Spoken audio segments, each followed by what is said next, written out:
Hi, I'm Dr. Joan Friedman. Welcome to Twin Tuesday. Today I'm going to respond to a question, which is a great one, about how do we help our twins not be bothered by other people's comments about comparing one to the other. Now, if you have grown up as a twin or as you're parenting a twin, both of which I have done, you are faced with inevitable situations where people are comparing you to your twin pretty much all the time. I've kind of come to realize in my years of doing this work that lots of times the intention of people, strangers, family, onlookers, isn't meant to be hostile or angry. They're simply puzzled because they hear the word twins and their automatic assumption is that twins have to be identical.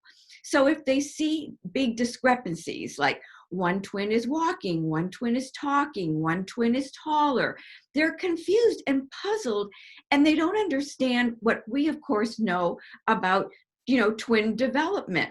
And it's interesting because most of the time it's fraternal twins who have very, very different developmental trajectories because they only share 50% of their genetic material, which is the same as if you have a singleton. So why would there or should there be big similarities between fraternal twins? Sometimes there are and sometimes they're not. But I certainly had, on a personal level, growing up, one of my fraternal twin sons was much shorter than his brother. So I had so many questions asking me about how could this possibly happen? How could they be twins? And it's not just onlookers and friends, it's professionals too, which is even more disturbing. I've heard many parents tell me that teachers talk in front of the boys or girls, that coaches, mental health professionals, all sorts of people seem to not understand that making these kind of blatant comparisons in front of twins is very upsetting and a very insensitive thing to do that they're probably not even realize that they're doing.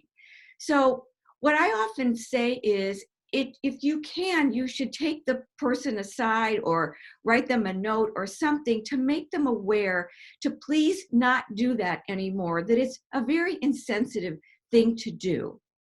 One of the things that I've figured out to do when I'm confronted in this situation is to not react in a negative, hostile, or angry way when this is happening to when it was happening to my boys.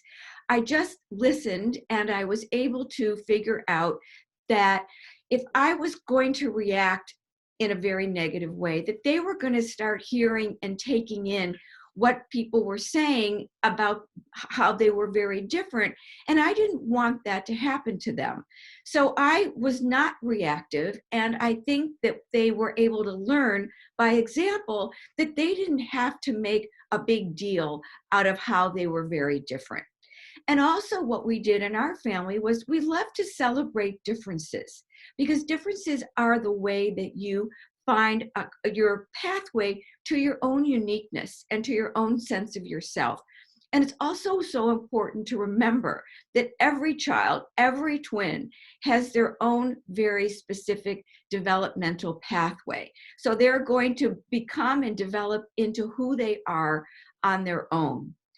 I would urge you, if you want to have more information about this, to read some chapters in Emotionally Healthy Twins, because I think it will amplify and explain the situation and the circumstances in much more detail. Thank you very much. Take care, and I'll see you next week.